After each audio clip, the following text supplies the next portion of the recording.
제 옆에 앉아주셔서 감사합니다. 예.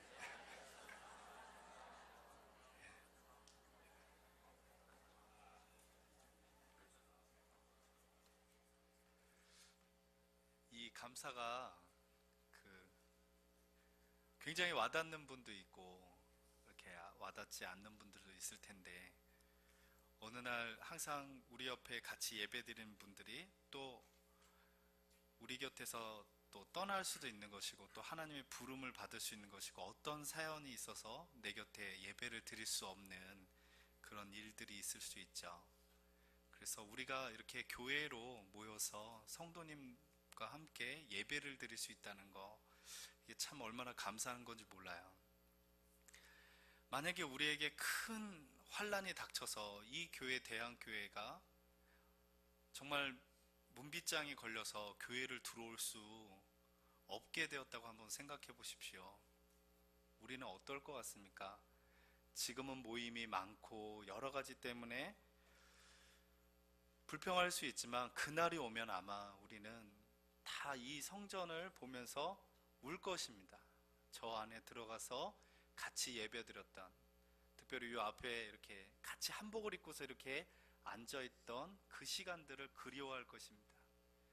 어떻게 보면 우리가 너무나도 소중한 것은 너무나도 익숙하고 가까이 있어서 그 소중함을 잃을 때만이 알게 되는 것 같아서 참 안타깝습니다. 근데 이 추수감사절, 이 기간 동안에 한번 우리가 하나님으로부터 지금 받고 있는 은혜가 어떤 것인가를 이렇게 묵상하고 생각해 보면 참 좋겠다는 생각이 듭니다. 신앙에 있어서 돌이켜 보면 결국엔 동일하게 사람들이 고난을 받고 힘든 것을 겪지만, 어릴 때부터 그 고난이나 힘든 것에 더 뒤에 있는 깊은 의미들을 배워나간 사람들은요, 그 안에서 하나님의 뜻을 발견하면서 풍성한 삶을 살아가는 것을 보게 됩니다. 그런데 그것을 훈련받거나 그것을 교육받지 못한 사람들은요, 내 당장 눈앞에서 이루어지지 않는 일들에 대해서 원망과 불평으로 살아가게 되는 것이죠. 정말 신앙의 훈련이라는 건 내가 받고 있는 지금의 고난을 어떤 관점으로 내가 그걸 바라볼 수 있는가, 이것이 참 우리에게 중요하지 않나, 이런 생각이 듭니다.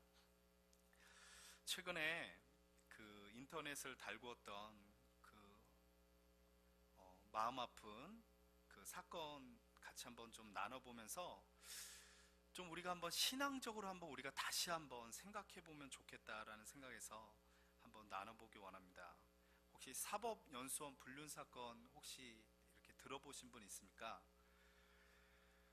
그 네이버를 치면 이렇게 자세하게 나와 있습니다. 나와 있는데, 뭐 모르시는 분을 위해서 제가 간단하게 이제 이야기를 해드리도록 하겠습니다. 그 이제 연대를 다니는, 법대를 다니는 두 CC 커플이 있었어요. 이 커플이 굉장히 이제 공부를 잘했기 때문에 연대 법대까지 갔겠죠.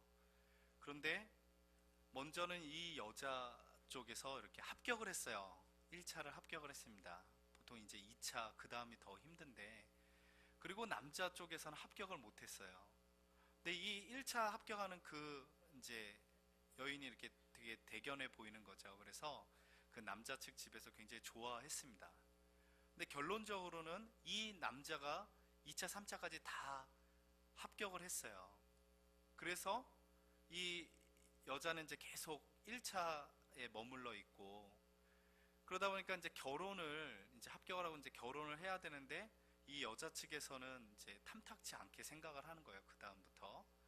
그런데 이제 결혼, 어쨌든 딸이 좋아하니까 그 결혼을 이제 성사하기 위해서 또 오랫동안 연인 관계로 같이 공부하면서 했으니까, 그래서 이제 상견례를 하는데 그 남자 측에서 10억을 요구하는 것입니다. 그런데 이제 그것을 어쨌든 딸이 좋아한다니까 그 엄마는 해주려고 무지 노력을 했어요.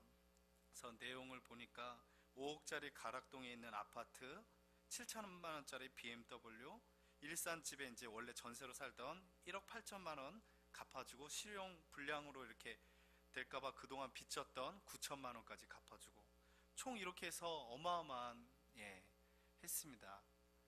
그런데 이 남자가 이제 연수원에 들어가고 난 뒤에 그 다른 연수생, 결혼을 하고 난 뒤에 이제 들어가고 난 뒤에 다른 이제 연수생하고 눈이 맞아가지고, 불륜을 이제 외도를 한 거죠. 근데 이제 그 여자는 또 이 남자가 총각인 줄 알고 총각 행세처럼 하고 다니니까. 근데 그 다음에 가관이 이제 그 여자가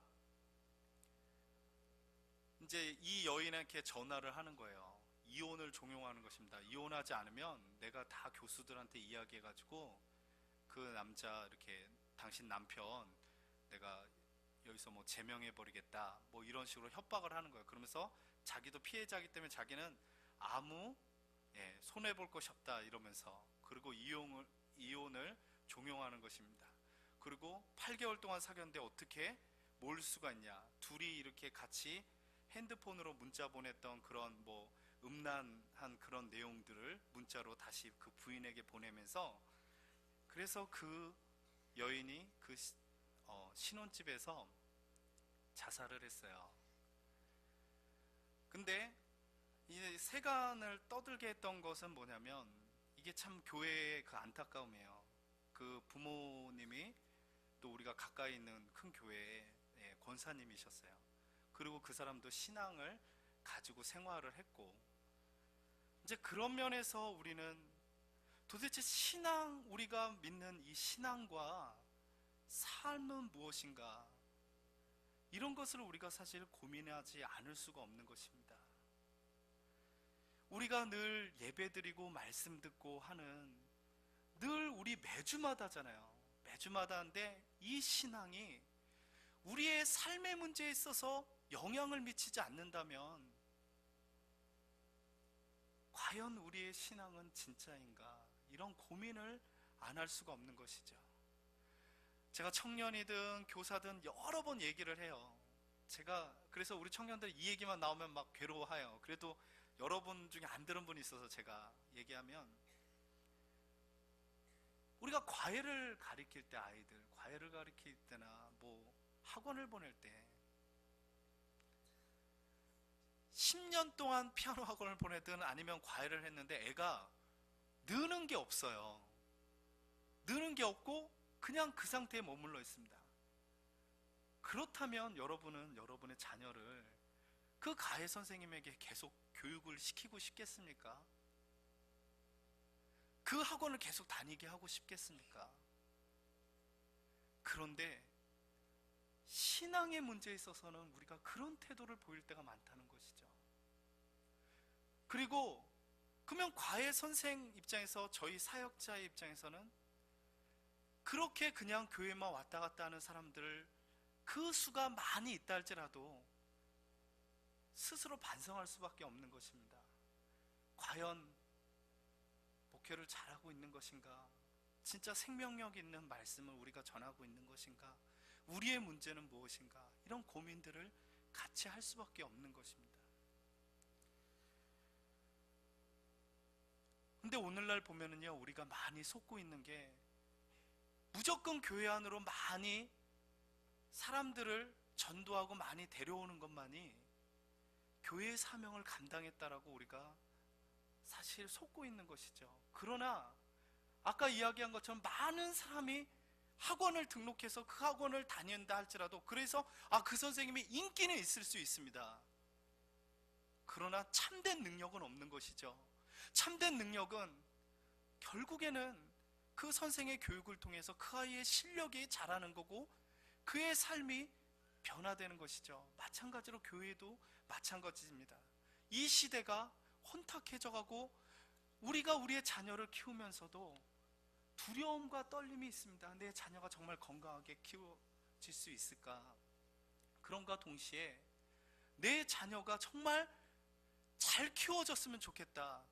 이 혼탁한 시대에 믿음을 지키고 온전한 가정을 이루면서 신앙생활을 했으면 좋겠다. 이 마음은 우리가 다 가지고 있을 것입니다.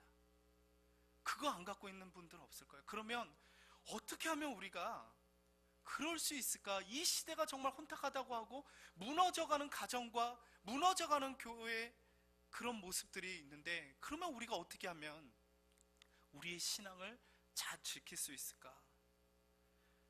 사실 오늘 말씀의 25절에 이런 말씀이 나옵니다. 우리 같이 한번 25절 읽어보기 원합니다.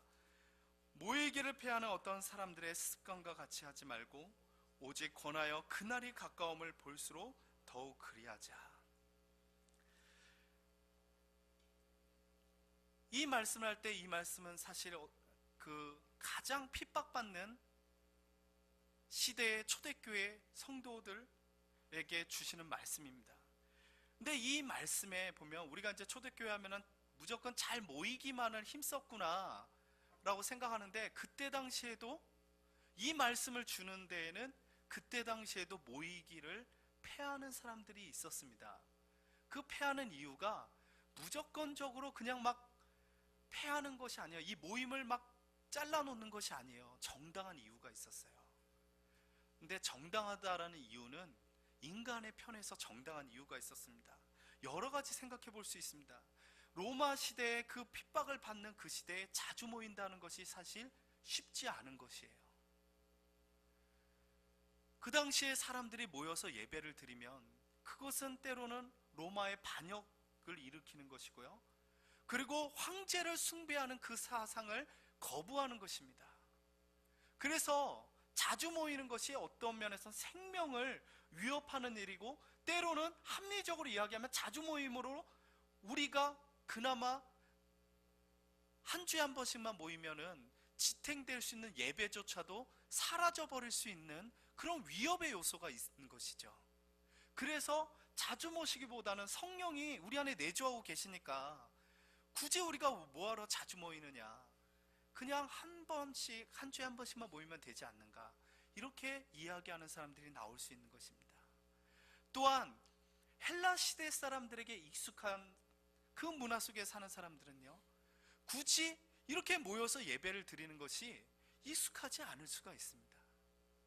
그리고 또 유대교와 기독교의 차이는 보면, 유대교회는 안식일에만 초점을 맞춰서 안식일에만 예배를 드리면 됩니다.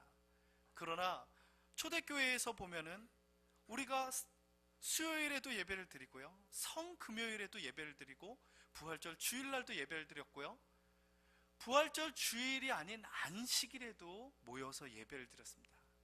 그럼에도 불구하고 여기서 말씀하는 것은 모이기를 패하는 자들과 같이 하지 말고, 그들의 습관과 같이 하지 말고 모이기를 갈망하면서 정말 주님의 날이, 그 날이 올 때까지 모이기에 힘쓰라는 거예요. 근데 이제 여기서 중요한 것은 어떤 자세로 모여야 되는가가, 이게 중요합니다. 우리가 그러면 무조건 모임을 많이 하기만 하면 되는가? 그것이 아니죠. 우리 한국교회는 많이 모였습니다. 그러나 우리 한국교회가 오늘날 이렇게 교회가 타격을 받는 데에는 그 모임이 정말 하나님이 원하시는 모임으로, 하나하나씩 정말 건강한 모임으로 서가기보다는 행사나 프로그램 중심으로만 자주 모임으로 정말 굵직한 하나님이 정말 원하시는 그런 참된 교육은 우리가 잃어버린 경우가 참 많아요. 여러분, 참 재미난 것은요, 대형교회는 많은 프로그램들이 있고 그래서 알차게 이렇게 잘 진행될 것 같지만 화려한 프로그램들은 사실 많이 있습니다. 화려한 프로그램들은. 그런데 많은 성도들이, 재미난 이야기는 교회를 통해서 성경을 정말 체계적으로, 하나님의 말씀을 체계적으로 배워본 적은 별로 없다는 거예요. 우리가 구역을 교육을 하고 많이 하잖아요. 그것도 마찬가지로 우리가 10년, 20년 하면 베테랑이 돼야 되죠. 테니스를 해도 베테랑이 되듯이. 그러나 막상 구역장님을 맡기라고 하면 벌벌벌 떠는 게 사실 우리예요. 그런데 그 안에서, 그 사역을 통해서 기쁨을 경험하고 그 안에서 제자됨을 경험하는 사람들이 있습니다. 그것은 그 구역을 얼마만큼 정말 영적으로 세워갈 수 있는가라는 그런 훈련들을 통해서 내가 맡고 있는 그 구역원들이 정말 변화되는, 그것을 통해서 결국에는 구역장님들은 은혜를 경험하게 되는 거고, 하나님이 이렇게 역사하시는구나를 경험하게 되는 것이거든요. 그런데 그런 면에서 많은 교회들이 준비가 되어 있지 않은, 그래서 막상 일이 부담으로만 다가오는 경우가 참 많다는 것이죠. 교사의 직분도 마찬가지고, 또한 우리의 사역들이 그렇습니다. 사역이 즐거우려면 사역의 양 때문에 사실 힘든 게 아니라 사역의 열매가 건강하게 맺어지지 않을 때 우리는 힘듭니다. 농사를, 저는 보기는 봤는데 져본 적은 없어서, 그래도 이 동네에 살아서 농사를 짓는 것을 보게 되면, 농사 짓는 사람들은 무엇을 가지고 기쁨을 누립니까? 수확의 열매를 가지고 기쁨을 누리는 것이죠. 그렇기 때문에 다음 해에도 그 힘든 것을 감당할 수 있습니다. 왜냐하면 수확의 기쁨을 알기 때문에. 그러나 그것을 모르는 사람들은, 농사를 정말 어떻게 져야 될지를 배우지 못한 사람들은 수확의 기쁨을 누릴 수가 없는 것이죠. 그런 면에서 우리가 이 성경에서 우리에게 무엇을, 앞으로 이 시대에 무엇을 우리가 준비하기를 원하는가, 그런 것들을 우리가 한번 이 시간에 말씀을 같이 한번 생각해 보기 원합니다. 그러려면 우리가 이런 관점에서 한번 생각해 보기 원합니다. 왜 사람들은 교회를 많이 떠나는가? 왜 사람들은 교회를 많이 떠나는가? 거기에는 여러 가지 나타난 이유들이 있어요.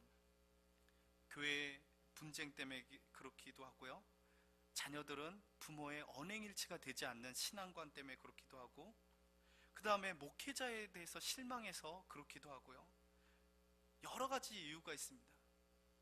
그런데 저는 이 교육적인 차원에서 이 밑에 젊은이들이 교회를 떠나는 이유 중에 하나, 우리가 놓치고 있는 것 중에 하나가 교회의 가르침이 주입식과 일방적이라는 거예요. 그 면에서 우리가 한번 고민해 볼 필요가 있어요. 그러면은 그 전에는 그래도 여러분 말씀만 듣고서 잘 신앙생활을 하지 않았습니까? 그러면은 과연 그 전에는 어떻게 신앙생활을 잘 할 수 있었는가? 여러분, 제가 이거는 이스라엘 역사하고도 관련되는 부분이에요. 우리가 우리의 의지만으로 신앙생활을 잘하게 된 게 아니에요. 우리가 노력해서만 신앙생활을 잘하게 된 게 아니에요. 제가 한 예를 들어볼게요. 여러분, 우리에게 병이 들어와요. 옛날 분들에게, 뭐 예전에 조용길 목사님이면 조영기 목사님, 자꾸 헷갈려가지고 그래. 조용기 목사님 같은 경우에는 병이 들어오면은 병원에 안 갔다고 하잖아요. 그러면 우리가 생각할 때는 그분이 너무 믿음이 좋은가 보다만 생각하지만, 그분이 처음부터 병원에 믿음으로 안 간 게 아니에요. 갈 수가 없어서 못 간 거예요. 돈이 없어서 못 가고요. 폐병이 병원에 간다 해서 쉽게 나을 수 있는 게 아니에요. 그 시대가 그분의 신앙을 세우도록 그 시대가 도와준 거예요. 그 시대에 똑같이 폐병을 걸려도 하나님을 의지하지 않은 사람은 있죠. 많죠. 그 결단을 한 거는 대단하지만 그것이 단순하게 그분이 의지가 강해서만은 아니라는 거예요. 우리가 가까이 있는 명성교회 김사원 목사님도 마찬가지로 그 시대가 그분의 신앙을 만들어줬습니다. 우리가 우리 시대 6.25와 일제치하에서 그 힘든 시기를 겪은 거, 그 속에서 정말 맨 땅에서 헤딩하는 식으로 신앙이 자생된 거는 그분의 의지만으로 된 게 아니라는 거예요. 그 역사가 그를 그렇게 하나님을 만날 수 있도록 해준 것이죠.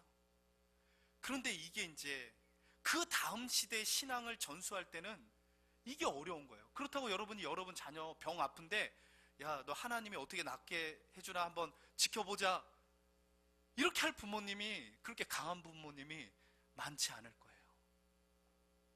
그러면 과연 우리는 그 다음 시대에 어떻게 신앙을 전수해 줘야 될 것인가? 그것을 일방적인 방식으로만 전수가 되는 것인가? 그렇지가 않습니다. 근데 그 고민이 보면 성경에 나와요. 기드온이 그 고민을 하는 것입니다. 기드온이 그렇게 얘기를 하는 거예요. 우리 신앙의 선배들, 선조들은 그 출애굽 과정 중에 하나님의 놀라운 기적들을 경험했다는 것입니다. 그런데 우리는 어떻게 하냐 이거예요. 우리 때는 그게 안 나타나는데 우리는 어떻게 하냐 이거예요. 그 하나님은 어디 가셨냐 이거예요. 우리가 동일하게 고민하는 것이죠. 그런데 하나님이 그 부분을 미리 아셨어요. 미리 아시고서 모세에게나 그 교육 방법을 가르쳐 주셨어요. 성경에. 어떻게 해요? 너희가 분명히 가나안 땅에 들어가면은 수많은 유혹들이 들어올 텐데 너희가 그 유혹에서 연약할 때는 전쟁이에요. 우리가 믿음이 연약할 때는요, 타협점을 가지고 들어가기가 힘듭니다. 우리는 믿음이 연약할 때는 무조건 흙과 백의 논리로 할 수밖에 없을 때가 있어요. 그러나 그것이 무조건 통용되는 것은 아닙니다. 그래서 싸움을 통해서 자기의 영역을 지키는 거예요. 신앙의 영역을. 그것은 우리가 초반에는 타협할 수가 없습니다. 신앙을 지켜나가야 되기 때문에. 그러나 그 다음의 교육에서는 이제까지 출애굽 과정 중에 하나님께서 너희를 어떻게 인도하셨는지를 기억하라는 거예요. 그리고 가르쳐 지키라는 것입니다.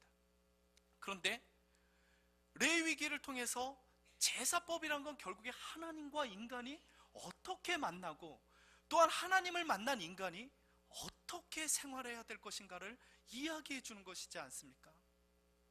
어떻게 우리가 살아가야 될 것인가? 그것을 살아가는 법을 가르쳐 줍니다. 그런데 여기서부터 이제 교육이 시작되는데 그 교육의 방식이 우리처럼 일방적으로 너는 이렇게 성경이 이야기하니까 지켜야 돼, 이렇게 이야기하지 않습니다. 실전으로 들어가는 것입니다. 모형의 실전으로 들어가는 거예요. 초막절을 지냅니다. 우리가 초막절을 지내는 방식은 그림을 붙여놓는다던가 아니면 우리는 그냥 초막절에 그 모형을 만들어 놓는다던가 그렇게밖에 우리는 하지 않아요. 그러나 이스라엘은 초막절을 진짜 만들어 놓고 거기서 사는 거예요. 살면서 이가 오네요. 막 이가 와. 이가 막 기어오면은 아버지 왜 우리가 이해하고 이렇게 살아야 돼요? 뭐 이렇게 더러운 거가 뭐 씻지를 못해요. 초막절에 왜 우리가 못 씻고 살아야 돼요? 그때 이야기를 해주는 거예요. 우리 선조들이 애굽에 종되었던 때가 있었는데 그때에 우리가 이렇게 광야에서 장막을 지으면서 살았다. 그때는 우리가 어떻게 가야 될지 몰랐는데 하나님이 낮에는 구름 기둥으로 우리의 더위를 가려주면서 밤에는 불 기둥으로 우리를 지켜주면서 그렇게 우리를 인도해 갔다. 이것을 삶으로 교육시켜 가는 거예요. 그리고 이것을 제사 드릴 때 이 부모가 어떻게 자녀를 교육해야 될지를 교육시켜 나가는 거예요. 제사 가운데서도 물어봐요. 그러면은 그 제사 가운데서 이야기를 해주는 것입니다. 하나하나씩 의미를 이야기해 주는 거예요. 그 아이가 묻도록 때로는 유도하는 거예요. 그게 지난번에 얘기했지만 하브르타 방식의 그런 교육법이에요. 우리가 성찬을 드릴 때도 그냥 일방적인 성찬이 아니라 그 성찬의 의미를 때로는 부모가 이야기해 줄 수 있도록 미리 부모는 교육을 받아서 그 시간을 예배 시간에 가질 수 있는 것이죠. 이렇게 실질적으로 하나하나씩 본래의 그 성경의 의미가 무엇이고 하나님이 우리와 함께 한다는 게 무엇인지를 하나하나씩 교육받은 거예요. 그리고 그것을 생각하지 못할 땐 그 부모가 계속 질문들 하면서 생각해 볼 수 있도록 하나하나씩 교육한 것이죠. 그 속에서 이 아이는 자기 스스로 생각하는 능력을 갖습니다. 여러분이요, 여러분의 우리의 일방적인 자녀의 신앙교육은요, 자녀가 머리만 크면 아시죠? 다 경험하지 않습니까? 다 떠납니다. 왜냐하면 그거는 주입받은 거기 때문에. 그러나 진심으로 그 아이가 신앙적으로 설 수 있도록 계속 생각을 신앙 안에서 신앙의 관점에서 생각하도록 하면은 그 아이가 결단하게 돼요. 그것이 우리 시대에 필요한 것입니다. 그것이 시대 역사의 고난과 함께하지 못하는 사람들에게 있어서는 교육을 통해서 그 신앙을 재현하고 상기시키고 하면서, 그것이 교육이에요. 그것이 바로 신앙의 교육입니다. 그런데 초대교회는 이방 선교 쪽으로만 치중을 한 거예요. 그러다 보니까 이 헬라주의의 사람들에게는 가족 중심의 신앙을 전수하는 법을 배우지 않았기 때문에 이방 사람들에게 변호하고 신앙을 전수하는 것은 익숙한 반면에 가정의 신앙을 전수하는 것은 약했던 것이죠. 그래서 구약의 그 신앙의 전수 방법을 잃어버린 거예요. 그리고 신약에 와서는 복음을 바깥으로만 전하는 것에 우리가 사실 익숙합니다. 그런데 문제는 우리가 바깥에 전도는 하지만 나중에 내 자녀가 신앙생활을 안 하게 되는 경우가 안타까운 것입니다. 여기서 우리는 다시 한번 우리의 신앙관, 우리의 교회는 다시 한번 무엇을 우리가 교육해야 될 것인가? 무엇을 우리가 신앙을 전수해야 될 것인가? 어떻게 하면 우리가 세계의 전도와 내 가정의 전도를 함께 이룰 것인가? 그런 것들을 우리가 같이 생각해 봐야 됩니다. 사실 우리가 다음 주에 있을 양금희 교수님이 오셔서 참 그런 부분에 대해서 더 구체적으로 방법적으로 어떻게 해야 될 것인가를 말해 줄 거예요. 저는 우리 성도님들이 같이 참여해서 정말 우리가 이 잠깐에 보이는 부흥에 초점을 맞추는 것이 아니라 우리가 10년, 20년을 바라보면서 우리 교회가 정말 내 자녀가 이 자리에 가득히 설 수 있는 그런 교회를 우리가 함께 꿈꾸길 원합니다. 그런데 오늘 보면은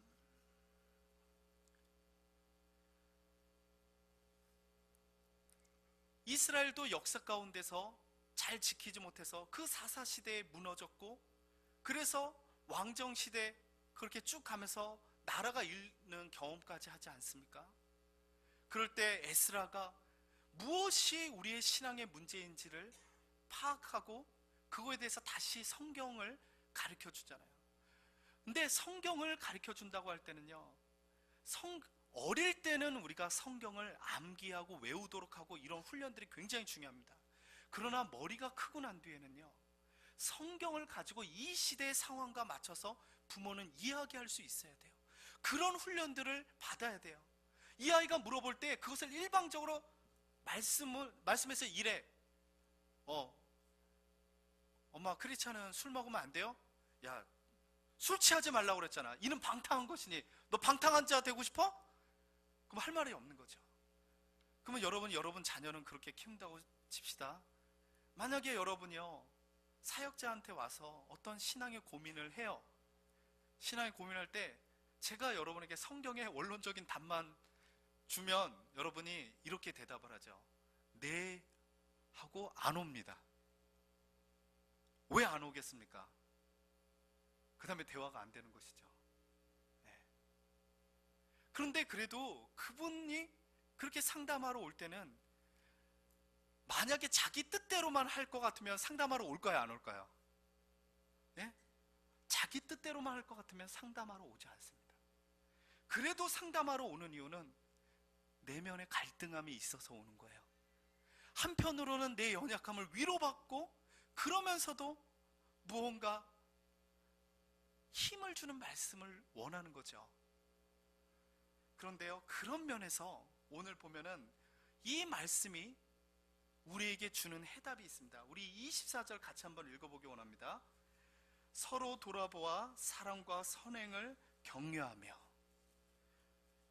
사랑과 선행으로 격려하며가 아닙니다. 사랑과 선행을 격려하며. 이 말은 우리가 서로 마지막 때에 우리가 정말 무너질 수 있는 이 시대 혼탁한 가치관 속에 살 때 우리가 서로 모이기를 힘쓰며, 그래도 그 사람 안에 있는 하나님의 거룩한 씨를 우리가 바라보면서 그거를 서로 격려하고 세워주는 거예요. 칭찬해주고.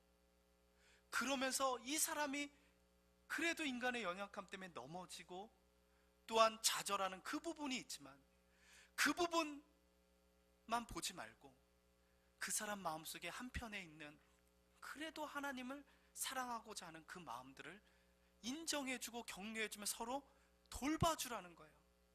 이거보다 더 중요한 교육이 없다는 것입니다. 이거보다도 교회가 앞으로 이 마지막 세대에 교회로서 지켜나갈 더 큰 힘이 없다는 거예요.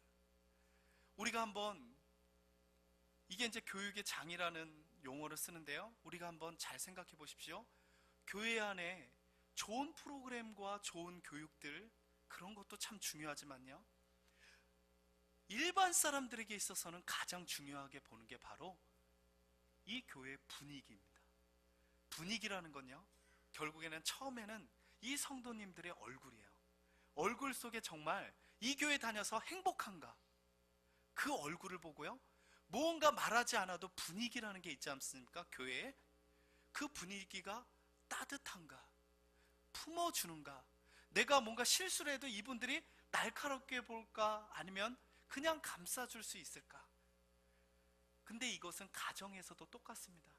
내 자녀가 내 부모에게 진실하게 나의 고민을 이야기하는가 안 이야기하는가는, 내가 이 얘기를 했을 때 내 부모님이 나를 뭐라고 생각할까.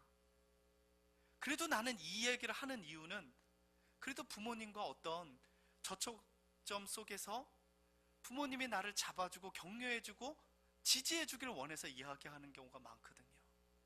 그러나 그거에 대해서 우리가 일방적으로 그냥 뭐 이래야만 돼, 당위적으로 이야기하는 거, 그것으로는 그 사람의 마음을 결단하도록 만들지 못하는 것입니다. 그런데 우리가 교육의 장으로 볼 때, 우리가 정말 건강한 교회를 이룬다고 할 때, 이 마지막 세대에 우리가 살아남을 수 있는 교회를 이룬다고 할 때, 그것은 바로 성도의 서로 사랑하는 아름다운 교제예요. 이것은 우리가 한번 잘 생각해 보면, 예전에 우리의 신앙생활은요, 우리의 자녀가 꼭 아니어도 우리는 누구의 자녀인지 알면서 돌봐줬어요. 그냥 한마디라도 너 누구 자녀구나 하면서 잘 지내니, 이렇게 마을에서 돌봐줬어요. 그래서 옛날 사람들 같은 경우에는요, 자녀를 7, 8명을 낳아도 자녀 양육을 그렇게 오늘날 부모님들처럼 막 체계적으로 가르치지 않아도 더 잘 키울 수 있었던 이유는, 그것은 마을 단위로 그 자녀들 돌봐줬기 때문에 그래요. 그래서 어느 자녀가 어디로 갔을 때도 막 찾으러 다닐 때 내 아들 못 봤냐고 그러면은 물어 하면은 가르쳐 줬어요. 그러나 오늘날은 누가 가르쳐 줍니까? 그러니까 한 명 부모가 한 명의 자녀를 키우고서도 쩔쩔매는 거예요. 그리고 자녀가 많을 때는 뭐 형들이나 누나들이 엄마의 역할을 하면서 돌봐줬어요. 이 자녀는 미리 예비부부 교육을 다 받는 거예요. 동생 돌봐주면서. 그렇게 우리가 보이지 않는 교육이라는 게 있습니다. 이 마지막 시대에도 마찬가지입니다. 보이지 않는 교육, 그러나 그것이 생명을 일으키는 교육입니다. 그거는 건강한 교회 공동체 속에서 나타나는 것입니다. 우리가 핵가족 시대예요. 이 핵가족 시대에 뭐 많이 낳으라고 그러면 안 낳을 거잖아요. 저도 사실 많이 더 낳고 싶거든요. 근데 이제 40을 바라보니까, 저는 괜찮은데 이제 아내가 40을 바라보니까 더 낳으라 이러기도 참 그런데, 이 핵가족 시대에서 이길 수 있는 유일한 길은 교회의 공동체성을 회복하는 거예요. 저는 사실 마음속으로 속으로 기도하고 있습니다. 뭐 이 교회에서 이루어질지, 저의 앞으로 교회에서 이루어질지 모르지만, 저는 이 교회 안에 정말 젊은 부부들이든 이 많은 부부들이 와서 저녁에 공동으로 일주일에 한 번 정도 공동 육아를 했으면 좋겠다라는 생각이 있습니다. 부부끼리는 서로 성경 공부를 하고, 그 자녀들은 거기에는 몇 명만 돌봐줄 사람들이 필요하거든요. 많이 한 사람 한 사람 돌봐주지 않아도. 우리 교회는 그래도 장소가 있습니다. 그 안에서 정말 저녁에 목요일 같은 경우 이렇게 모여서 부부가 서로 성경 공부하고 교제하고, 또한 이 아이들에게 맞는 서로, 그러면서 부모마다 달란트가 있기 때문에 한 번은 그 부모가 교사로서 하고, 그런 것 속에 이 핵가족 사회 속에서 뭔가 교회 안에 공동체 의식을 가지면서 양육하면서, 정말 자기만이 아는 그런 개인주의가 아니라 우리 교회를 서로가 서로를 사랑할 수 있는 그런 꿈들이 있습니다. 정말 그런 꿈들 안에 우리 교회가 건강한 공동체로 섰으면 좋겠다. 그것만이 사실 이 말세의 시대에 그보다도 더 중요한 교육은 없습니다. 그것을 만드는 게 바로 우리의 몫입니다. 그것을 만드는 게 우리 신앙의 선배들이죠. 우리 신앙의 선배들은 사실 수많은 어려운 환경 속에서 하나님의 도와주시는 것을 삶으로 보아왔습니다. 특별하게 교육받지 않아도. 그러나 밑에 사람은 그렇지 않아요. 그 환경을 만들어주고 훈련시키지 않는 한 그 아이들은 못 배우거든요. 그래서 우리가 때로는 부모가 의지를 가지고 그 아이가 요구하는 것을 다 들어주는 게 아니라 어떤 훈련을 통해서 그것을 하나하나씩 경험하도록, 얻어가도록 우리는 같은 목표 아래 그 자녀들을 교육해야 되는 것입니다.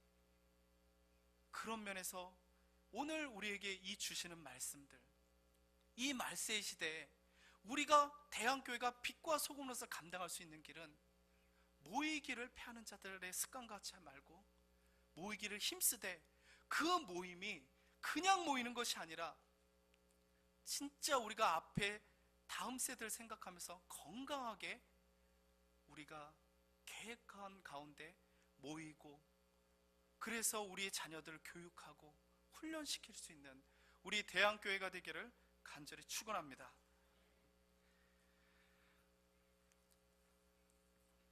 사랑과 은혜의 하나님 아버지,